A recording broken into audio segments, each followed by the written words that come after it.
National Education Policy ni phasing khorang tisaka All India Safe Education Committee srangshala Agartala Press Club kaisa koktum panda khlaika committee ni bkhaktei ashalo koktum panda khlai committee ni ozama shaklaikha National Education Policy khlai jo to hakotor ganangino dere mungo khiklaika kendriya hapang kebono shungya karino parliament kokti saya karino montri sabani goshimungo a policy chalu kherkha committee ni bkhaktei te boshaka Tripura Hasini Vidya Jyoti Samung Butango tabo 511 school ni bisingo 125 school Tripura board ni sumi CBSE board o sewi rizakha English medium chalo khlaifano kaham ke shep na harjage te teacher rokbo gurei kaham pora lekha khlairina ni bagai te National Education Policy no kebumung phunogoi All India Safe Education Committee ni bkhakte phaitongnai 9 May o draft follow goi rizaknai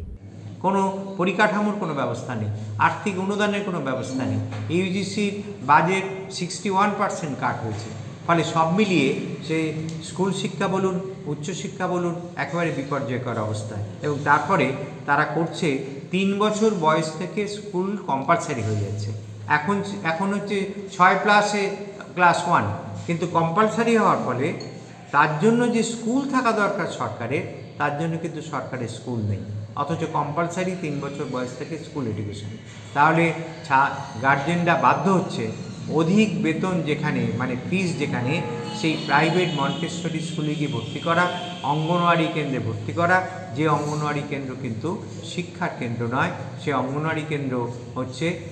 গর্ভবতী মাতা এবং শিশুদের খাদ্য দেওয়ার ব্যবস্থা সেটা শিক্ষা কেন্দ্র কিছুতেই নয় সেখানেই তারা যেতে বাধ্য হচ্ছে ফলে যারা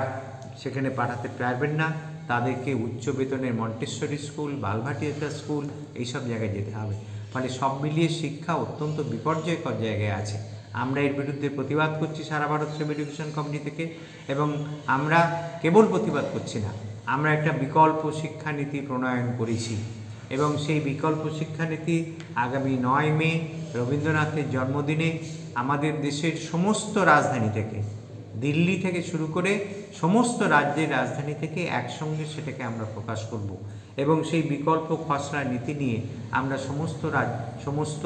মানুষের কাছে যাব শিক্ষাবিদ বুদ্ধিজীবীদের কাছে যাব তাদের কাছ থেকে মতামত নেব মতামত নিয়ে আমরা এটা চূড়ান্ত রূপ দেব ব্যুরো রিপোর্ট কখরা।